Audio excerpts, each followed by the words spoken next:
Hasta hace algunos meses estos barrios eran inaccesibles. Ni siquiera la policía se atrevía a entrar. Estos callejones se convertían en laberintos de vida o muerte. La población tiene que cuidar incluso qué tipo de ropa usa para no ser confundidos con pandilleros. Ponerte muchos tatuajes implica que pudiese ser confundido con un pandillero. Hoy visitaremos algunos de los antiguos barrios más peligrosos de todo El Salvador.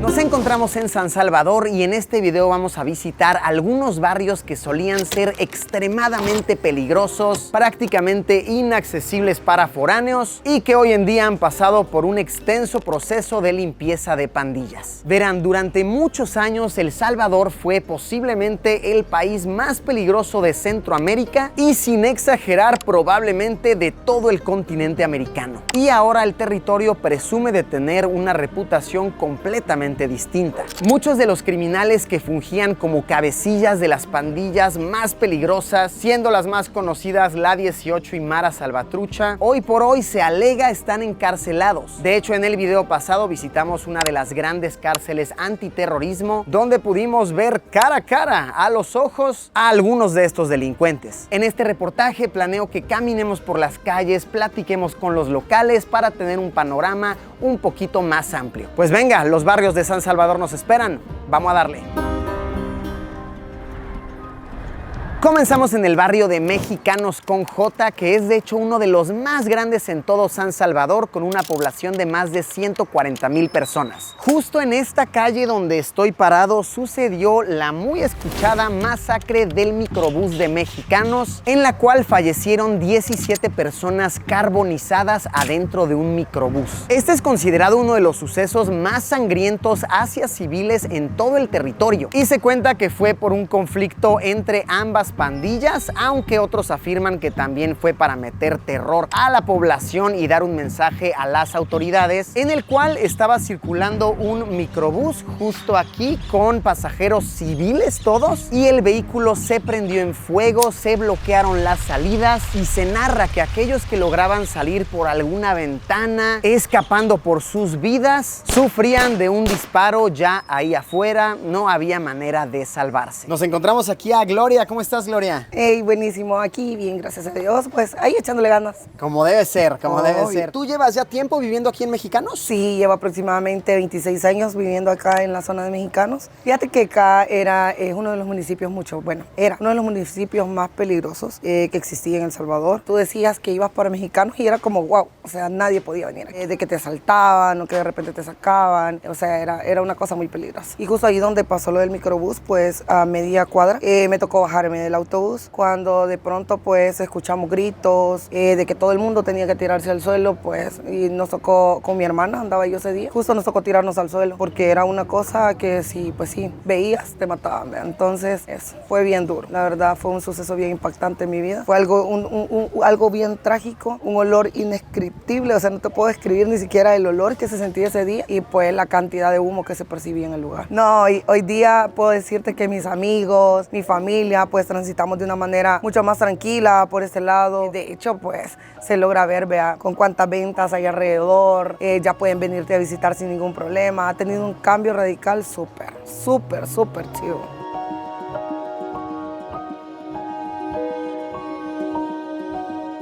En el cementerio municipal de Mexicanos están enterradas algunas de las víctimas del suceso del microbús quemado, así como también muchos cuerpos de pandilleros de la Mara Salvatrucha y la 18. No obstante, algo que me ha impactado mucho es que en la mera entrada del panteón hay un gran letrero que indica prohibido entrar con armas, porque claro, en este barrio es de lo más cotidiano que pandilleros acudan a rendir respeto a sus muertos. Este cementerio es enorme. Ahorita uno de los cuidadores nos contaba que tiene más de 9,000 tumbas, de las cuales un importante porcentaje está tristemente relacionado de manera directa a sucesos con pandillas. Dentro de las políticas de este cementerio, nos comentaba el cuidador, no está permitido poner ningún símbolo que haga relación a nombres de pandillas para que no se les pueda venir a rendir respeto. En este momento quiero contarles un suceso que sucedió hace poco más de un año, que tuvo cobertura internacional por parte de la prensa, que narra que en Día de Muertos las autoridades del Salvador Salvador mandaron a pandilleros, ahora ya presos, a destruir tumbas que hicieran alusión a grupos delictivos. Esto para que ya no hubiese espacios físicos a los cuales las personas pudiesen irles a rendir respeto y de esta manera reducir los homenajes y las aspiraciones que puede llegar a tener la juventud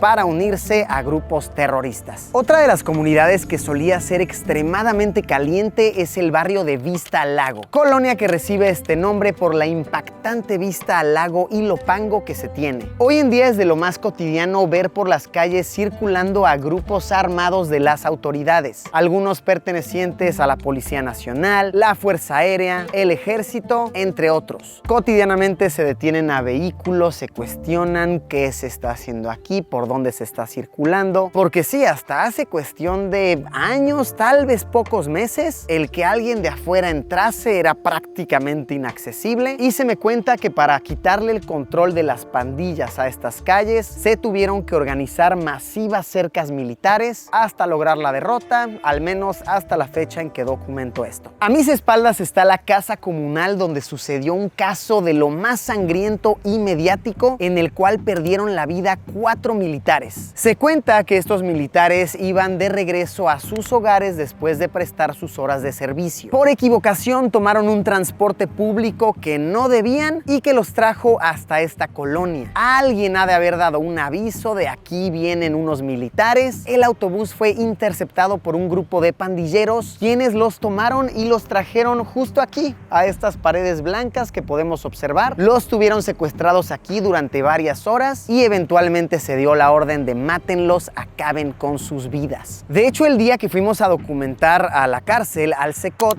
vimos cara a cara a algunos de los responsables de este crimen. Alias Castor, activo de la Mara Salvatrucha, en rango de gatillero. La condena actual es de 269 años. Entre otros delincuentes que pudimos ver a escasos metros de nosotros cuando documentamos en la cárcel, estaban los responsables del caso que sonó a nivel nacional de Alison Renderos. Actualmente tiene una condena de 36 años de prisión por homicidio agravado y agrupaciones ilícitas, armas, violación. Alison Renderos era una chica muy joven de 16 años que se presume era una promesa del atletismo salvadoreño. Ella fue secuestrada, violada y asesinada por un grupo de pandilleros. Ellos hoy en día ya están presos, ya cumplen su condena, pero lo que me rompió el corazón fue ver que la condena de 2 de ellos era de menos de 25 años. Menos de 25 años por hacerle eso a una chica que tenía tan solo 16. Mientras que a los delincuentes que mataron a los militares les dieron más de 80 años de condena solamente porque eran oficiales militares, a otros que mataron y violaron a una chica les dieron solamente 25. Vaya dato muy triste, muy perturbador y sobre el que esperemos que la ley haga algo al respecto. Justo acabamos de hablar con un grupo de militares que estaban aquí, quienes nos dijeron que podemos entrar a grabar cómo es la construcción por dentro. Una casa comunal es como tal un sitio destinado para reuniones, planeaciones, etcétera, en los cuales operan u operaban los grupos delictivos. Por acá es que está el acceso. Podemos ver aquí algunas sillas, maderas que permanecen y pasemos, entremos. Es algo terrorífico el pensar en las atrocidades que aquí seguramente sucedieron. Por supuesto que el suceso de los 4 militares no fueron los únicos asesinatos que aquí ocurrieron, pues se cuenta que cuando vino la ley a hacer la expedición buscando los cuerpos, se encontraron fosas comunales en los que no hay datos oficiales, pero se estima que estaban enterrados más de 30 cuerpos de civiles y pandilleros opuestos. Uf, la energía que se siente aquí tan solo de pensar en esto es bastante impactante. ¿Lo amerita? Claro que sí. Vaya dato bastante perturbador.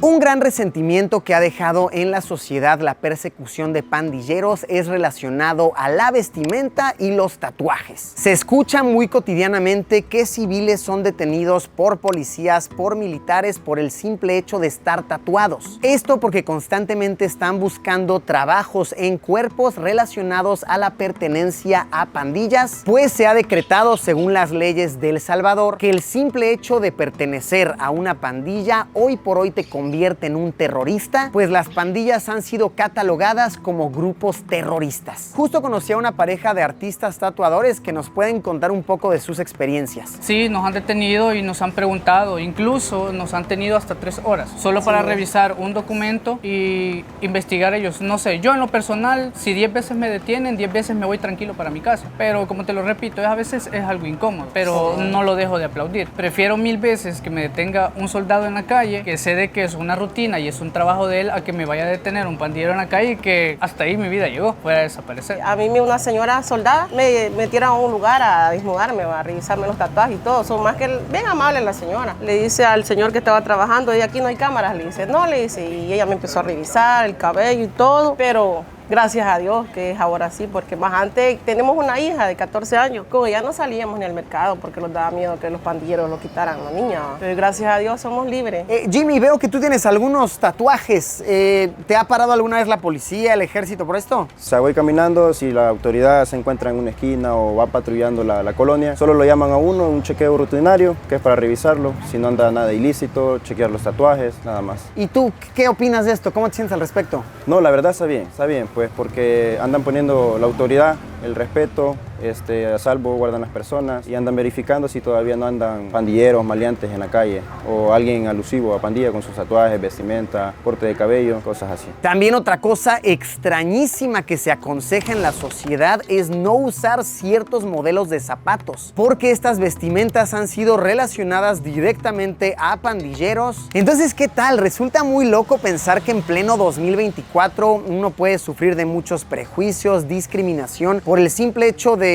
estar tatuado, de cómo se viste, pero es un precio que una sociedad entera paga hoy por hoy por los actos de algunas pandillas terroristas. Si hace apenas unos meses les hubiera dicho que me encuentro dentro de La Campanera, no me la hubieran creído, pues estos callejones estaban completamente regidos por la pandilla 18. Se dice, citando las palabras de los locales, que ni siquiera la policía se atrevía a entrar aquí. Hoy en día la realidad es otra, vemos muchísima presencia del ejército y de los cuerpos policíacos, la gente abre negocios sin el riesgo a ser extorsionados y estos largos callejones que se tornan en laberintos ya no son para los locales un juego de vida o muerte. Me están platicando que este barrio solía ser la zona principal de la pandilla 18, que por cierto, relacionado a lo que platicábamos de usar ciertas prendas, ciertos tatuajes, llegó al punto la situación en que los futbolistas no podían usar en sus espaldas ni el número 13 ni el número 18 porque hacía alusión a las más grandes pandillas del territorio. Wow, estoy viendo el barrio desde arriba con un mapa. No, esto parece hecho para actividad criminal. Es muy difícil acceder a estos callejones, muy fácil perderse, sumamente sencillo esconderse. Analizando su geografía, uno entiende por completo todas las cosas que sucedían. Pues ahí lo tienen, un recorrido por algunos de los antiguos barrios más peligrosos de todo El Salvador. Una experiencia que me ha abierto mucho los ojos y que incluso me ha conmovido. El ver cómo los ciudadanos recuperan poco a poco el control de sus calles, de sus casas, de sus viviendas, es algo que no tiene precio y esperamos que sigan prosperando de esta manera. Gracias por haberme acompañado, no olviden suscribirse al canal para que no se pierdan los futuros videos. Nos vemos como siempre, ya lo saben, en unos días con un video nuevo. Adiós.